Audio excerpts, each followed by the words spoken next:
சரணமையப்பா ஹரியர் சுதனியே சரணமையப்பா.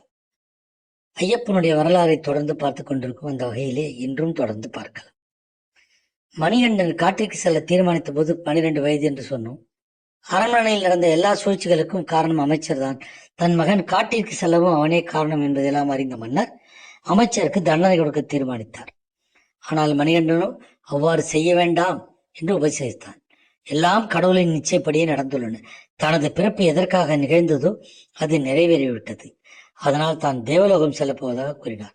மன்னர் தன்னிடம் மிகுந்த அன்பும் பாசமும் காட்டி வளர்த்ததால் அவருக்கு என்ன வர வேண்டுமானாலும் கேட்கலாம் என்றான்.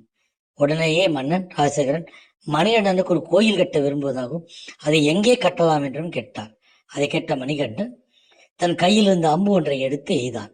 அது சபரி என்னும் ஒரு மலைப்பகுதியில் சென்று விழுந்தது. ஸ்ரீராமன் யுகத்தில் சபரி என்ற பெயர் கொண்ட ஒரு சன்னியாசி தவம் செய்த இடம்தான் இது. அங்கே கோயில் கட்டலாம் என்று சொல்லிவிட்டு மாய்மை மறைந்து விட்டான் மணிகண்டன். ஐயப்பன் வரலாற்றை தொடர்ந்து நாளையும் பார்க்கலாம். வாழ்க வளமுடன். ஓம் சிவாய நமச்சிவாய.